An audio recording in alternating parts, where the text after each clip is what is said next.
រឿងព្រះអង្គម្ចាស់កណ្ដាស់កាលពីព្រេងនាយស្ដេចនិងម្ចាស់ស្ត្រីបានប្រារព្ធពិធីជប់លៀងដ៏ធំមួយដើម្បីអបអរសាទរបុត្រាដែលទើបតែប្រសូតរបស់ទ្រង់គឺព្រះអង្គម្ចាស់ Rollander កម្មវិធីត្រូវបានគេប្រារព្ធនៅក្នុងសាលដ៏ធំមួយនៅក្នុងវាំងហើយមានម្ហូបអាហារជាច្រើនដែលគេដាក់តម្រៀបដូចជាស៊ុបនំទឹកផ្លែឈើហើយពិតណាស់ម្ហូបដែលគេចូលចិត្តបំផុតនោះគឺនំ Strawberry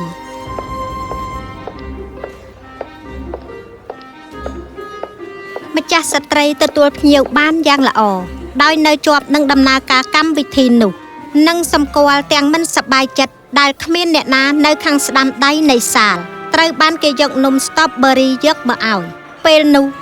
មេចុងភៅមើលទៅទាំងស្លេកស្លាំងនិងព្រួយបារម្ភខ្នះខ្នែងឆ្លងកាត់ហ្វូងមនុស្សនិងខ្សឹបដាក់ត្រចៀកនាង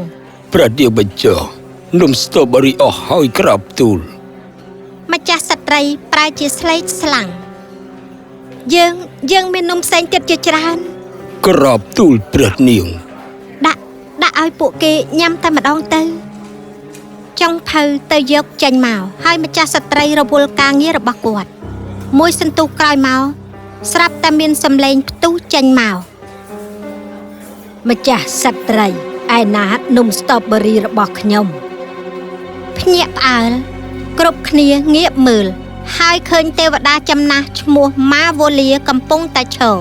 ហើយដៃរបស់គាត់ច្រត់ចង្កេះសម្លាក់តែចាននំរបស់គាត់ម្ចាស់ស្ត្រីក៏ប្រញាប់ទៅឲ្យខ្ញុំសុំទោសអ្នកស្រីម៉ាវូលានំ Strawberry បានអស់ទៅហើយមានន័យថាព្រះនាងគ្រាន់តែចម្អិននំនោះសម្រាប់តែមិត្តភ័ក្តិផ្ទាល់ខ្លួនរបស់នាងមែនទេយើងនឹងយកខ្លះទៀតមកនៅពេលនេះនំ Strawberry ត្រូវតែចម្អិនដោយដៃរបស់ម្ចាស់ស្ត្រីផ្ទាល់សម្រាប់មិត្តជិតស្និទ្ធរបស់នាងហើយសម្រាប់ខ្ញុំទេវតាចំណាស់ហើយវាខុសគេបានតែនំធម្មតាប៉ុណ្ណោះខ្ញុំត្រូវបានប្រមាថពីអ្នកគ្រប់គ្នាហើយអត់ទេឯងនឹងត្រូវសងសម្រាប់ភាពអាម៉ាស់របស់យើងនេះយើងនឹងដាក់បណ្ដាសាគ្រប់ពេលព្រះអង្គកណ្ដាស់មានអ្វីមួយផ្លាស់ប្ដូរលុះត្រាតែ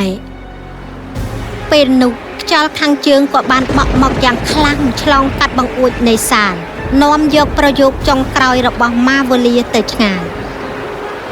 ម៉ាវូលាបានផ្ទាត់ម្រាមដៃ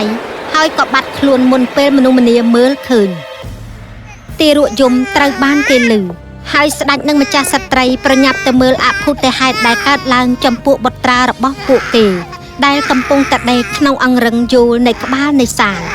មុខរបស់ព្រះអង្គម្ចាស់ស្រស់ស្រាយបន្ទាប់មកគាត់ក៏កណ្ដាស់គូឲ្យខ្លាចចេញមកឈីបានធ្វើឲ្យពួកគេខ្លាចហោរាសាស្ត្របានคล้ายទៅជានាឡិកាប៉ោលអ្នកយាមយកនាឡិកាឲ្យព្យួរនៅក្នុងបន្ទប់ដាក់សម្លៀកបំពាក់នៅក្នុងវិហារមានសម្លេងរអ៊ូចេញពីហ្វូងនៅពេលដែលអ្នកយាមពីរនាក់បាននាំយកនាឡិកានោះចេញទៅពិធីនេះត្រូវបានបញ្ចប់ទាំងអ៊ូអាប់បន្ទាប់មកស្ដេចនិងម្ចាស់ស្ត្រីក៏បានឲ្យដុកទ័រភីលមកជួបគាត់ជាគ្រូពេទ្យស្ដេចតើយើងគួរធ្វើដូចម្ដេចដើម្បីឲ្យព្រះអង្គម្ចាស់កុំកណ្ដោះវជ្ជបណ្ឌិតព្រះអង្គម្ចាស់ត្រូវតែការពារពីរបស់ដែលបណ្ដាលឲ្យគាត់កណ្ដាស់ដូចជាក្តៅត្រជាក់ដឹងបរិច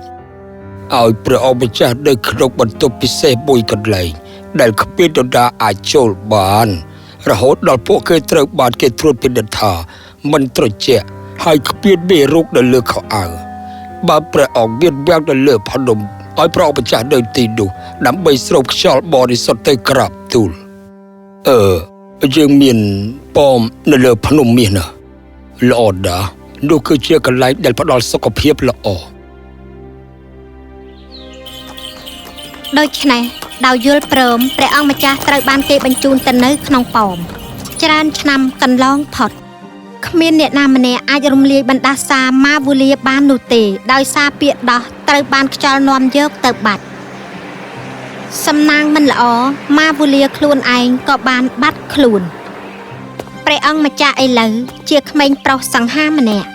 គ្រូល្អបានបង្រៀនគាត់អំពីប្រវត្តិសាស្ត្រតន្ត្រីគំនូររបាំនិងអ្វីផ្សេងទៀតដែលព្រះអង្គម្ចាស់ចង់ដឹង តែនៅភពខាងក្រៅគាត់មិនដឹងអ្វីទាល់តែសោះ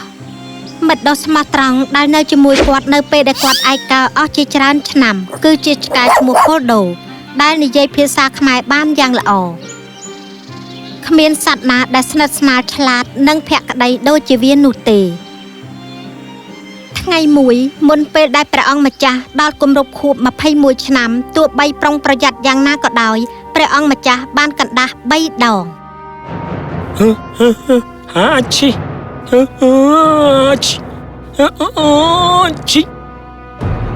នៅការកណ្ដាស់លើកទី1ឆ្កែទាំងអស់នៅក្នុងនគរលើកលែងតែផលដូបានคล้ายទៅជាឆ្មាហើយឆ្មាคล้ายទៅជាឆ្កែ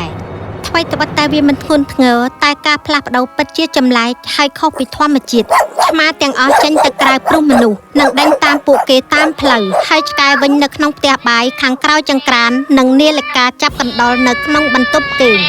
ដោយម្ចាស់របស់វាចាប់អារម្មណ៍ឆ្កែនៅតែស្រែកម៉េវម៉េវនិងបញ្ចេញសំឡេងដូចឆ្មាចំពោះកណ្ដាស់ទី2តាចាស់អាយុលើសពី70ឆ្នាំប្រែទៅជាដើមឈើដោយការផ្លាស់ប្ដូរភ្លាមនោះមនុស្សម្នានៅចិត្តនោះនិយាយមិនចាញ់ហើយកណ្ដាស់ទី3មនុស្សនៅក្នុងរូបភាពនៅក្នុងសារមន្ទីរមានជីវិតមនុស្សពាក់កណ្ដាលសេះពាក់កណ្ដាលពពែអរិយទេវីព្រឹទ្ធសភារ៉ូម៉ាំងជនល្បីល្បាញដែលស្លាប់និងឥស្សរជនប្រវត្តិសាស្ត្របាត់ភ្នែកបើកភ្នែករបស់ពួកគេអូព្រះអើយខ្ញុំធ្វើអីនៅក្នុងរូបនេះខ្ញុំមានអារម្មណ៍ថារវល់ក្រពើហើយនៅទីនេះខ្ញុំមិនស្គាល់អ្នកទាំងអស់គ្នាទេតែខ្ញុំចង់ចេញពីទីនេះអ្នកដែលចេញពីរូបភាពនេះក្រោយគេគឺជាមនុស្សយឺតបន្ទាប់មកពួកគេក៏លុតចេញពីរូបភាពអ្នកយាមខ្សាត់កំសត់ព្យាយាមយ៉ាងខ្លាំងដើម្បីចាប់ពួកគេពីការរត់ជុំវិញសារមន្ទីរពេលនោះព្រះអង្គម្ចាស់មិនសប្បាយចិត្តចម្លែកម្លេះណោះខ្ញុំមិនអាចស្រមៃដែលត្រូវបានជាប់នៅក្នុងប៉មនេះអស់មួយជីវិតតតែសោះថ្មីត្បិតថាគាត់ក្លាហានតែគាត់អង្គុយចុះលើសាឡុងហើយយំទាំងកើតទុកភ្លាមនោះផលដូក៏ចេញមកហេតុអ្វីបានជាព្រះអង្គយំព្រះអង្គវាសនារបស់ខ្ញុំមិនអាចទ្រាំគិតទៀតបានទេថាខ្ញុំនឹងចំណាយពេលរាល់ថ្ងៃនៅក្នុងប៉មនេះហើយមិនដែលឃើញពិភពលោកដ៏ធំធេងឡើយផលដូស្ងប់ស្ងាត់មួយសន្ទុះព្រះអង្គម្ចាស់កុំបោះបង់សេចក្តីអស់សង្ឃឹមតែព្រះអង្គបដាលគិតថាចង់ពិគ្រោះយោបល់ជាមួយម្ចាស់ចាស់របស់ខ្ញុំគឺយ៉ាក់នៅពលខាងជើងព្រោះខ្យល់ខាងជើងរស់នៅជាមួយគាត់យ៉ាក់មានហឹបធំនៅក្នុងវាំងរបស់គាត់ដែលពោពេញទៅដោយរឿងសម្ងាត់ដែលខ្យល់បានឮហើយប្រហែលជាកន្លឹះដើម្បីដោះស្រាយបណ្ដាសាមរលានៅក្នុងនោះដែរបើព្រះអង្គឲ្យអាវក្រានិងស្បែកជើងវែង4សម្រាប់ខ្ញុំនឹងតែរកជាឲ្យសួរគាត់ក្រាបទូលតើឯងនឹងធ្វើអញ្ចឹងសម្រាប់ខ្ញុំយើងនឹងដឹងគុណដល់ឯងបើឯងអាចរកដំណោះស្រាយចំពោះរឿងនេះបានណាផលដូងក់ក្បាលទាំងសបាយរីករាយដូច្នេះនៅថ្ងៃស្អែកជាងកាត់ដេរស្ដាច់ក៏បានកាត់ខោអាវដ៏អស្ចារ្យមួយឲ្យផលដូនិងស្បែកជើង4ផលដូក៏បានពាក់សម្លៀកបំពាក់យ៉ាងកក់ក្ដៅលាម្ចាស់នឹងរត់ឆ្ពោះទៅទិសខាងជើងរហូតដល់ព្រះអង្គម្ចាស់អាចមើលវាឃើញពីប៉មខ្ពស់របស់គាត់និងគ្រប់ជ្រុងទាំងអស់នៃនគរហើយក៏បានឃើញវាបាត់ខ្លួននៅក្នុងភ្នំដោយមិនខ្វល់ពីសត្វសាហាវផលដូក៏ឆ្លងកាត់ព្រៃងងឹតនិងឆ្លងកាត់មហាសមុទ្រទឹកកកហើយឈប់នៅពេលដែលវាទៅដល់វាំងរបស់យក្សនៅពេលដែលវាដើរចូលទៅវាក៏ឃើញយក្សខ្ពស់ខ្លាំងសក់ពណ៌លឿងពាក់មកុដទឹកកកនិងពាក់ខោអាវពណ៌សទុនបក់រំភើយហើយអង្គុយនៅលើដុំទឹកកកយ៉ាងធំជំនួយការរបស់គាត់គឺជាខ្យល់ពួកគេអាចពិពណ៌នាថាជាសត្វចម្លែកស្រមោលធ្វើដំណើរលឿនទៅវិញទៅមកហើយអ្នកបម្រើរបស់គាត់គឺជាខ្យល់គួចនិងខ្យល់ព្យុះសួស្តីប៉ូដូតើអ្វីទៅនាំមកឯងមកទីនេះខ្ញុំមកស្វែងរកពាក្យរបស់ទេវតាបារ៉ូលាដែលត្រូវបានរាប់យកទៅដោយខ្យល់ខាងជើងឈៀកខាងកើតនៅឯកម្មវិធីរបស់ព្រះអង្គម្ចាស់រ៉ូលែនដាបើយើងមានពាក្យទាំងនោះឯងមើលទៅមិនអីនោះទេខ្យល់ទៅយកហឹបសម្ងាត់នោះ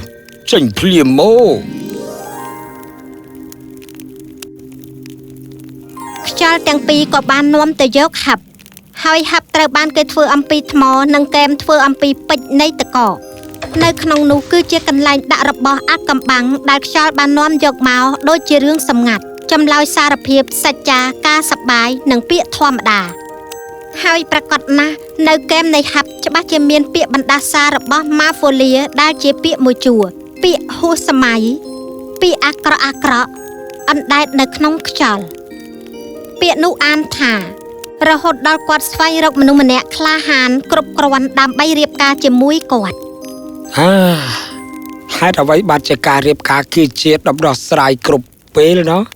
ហេតុអ្វីបានជាបណ្ដាជារហូតដល់ស្វែងរកដណ្ដាបណ្ដាក់ស្មោះត្រង់និងភក្តីភាពជាមួយខ្ញុំជំនួសវិញផលដូបានទន្ទិញពាក្យនេះចាំទុកអូគុណខ្លាចណាស់លោកចិត្តល្អ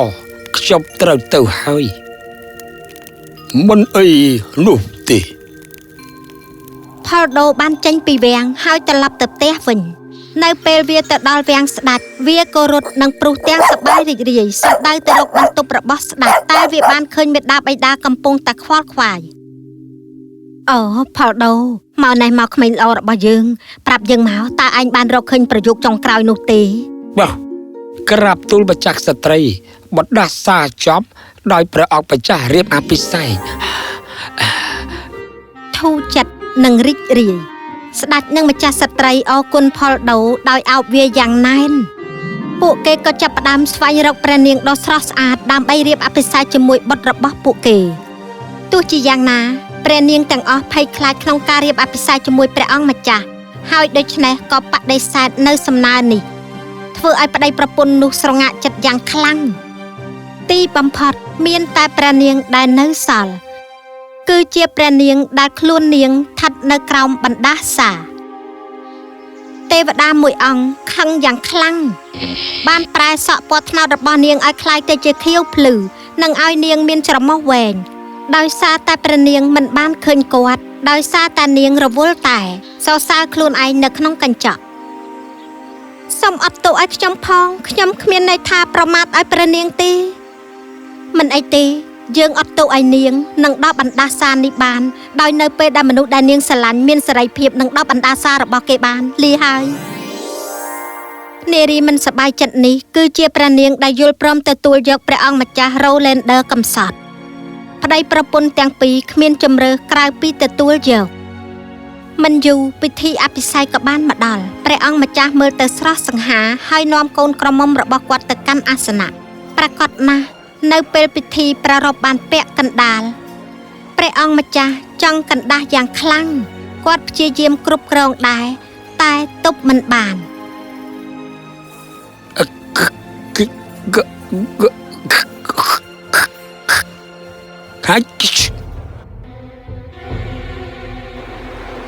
នៅពេលព្រះអង្គម្ចាស់កណ្ដាស់មានផ្គរលាន់ហើយគ្រប់គ្នាមើលជុំវិញដើម្បីចង់ដឹងថាមានរឿងអីកើតឡើងអធិពលនៃកណ្ដាស់គឺខុសពីមុនដែលវាកើតឡើងយ៉ាងពិតប្រាកដនៅពេលព្រះអង្គម្ចាស់រៀបអភិសេកបានពាក់កណ្ដាលឆ្មាคล้ายទៅជាឆ្កែវិញឆ្កែคล้ายទៅជាឆ្មាដើមឈើคล้ายទៅជាតាម្ដងទៀតនាឡិកាប៉ោលคล้ายទៅជាហោរាសាស្ត្រព្រឹទ្ធសភារ៉ូម៉ាំងអរិយទេវីមនុស្សពាក់កណ្ដាលសេះពាក់កណ្ដាលពពែអិសរជនប្រវត្តិសាស្ត្រត្រឡប់ទៅជារូបរបស់ពួកគេវិញហើយកូនក្រមុំម្ដងទៀតនឹងคล้ายទៅជារូបរាងស្អាតគូឲ្យស្រឡាញ់ដោយដែលទេវតាបាននិយាយនៅពេលស្នេហារបស់នាងគឺព្រះអង្គម្ចាស់ដោះបណ្ដាសារបស់គាត់រួចនោះមានន័យថានាងក៏រួចពីបណ្ដាសារបស់នាងផងដែរធូរចិត្តនិងសប្បាយរីករាយគ្រប់គ្នាបន្តកម្មវិធីហើយគូស្នេហ៍រៀបអភិសេកយ៉ាងត្រឹមត្រូវផលដូពិតណាស់គឺជាភ្ញៀវដែលមានកិត្តិយសដោយសារវាបានបង្ហាញការពិតដែលពាក្យចាស់ពោលថាមិត្តដែលមិត្តភក្តិត្រូវការឲ្យមកជួយគឺជាមិត្តពិត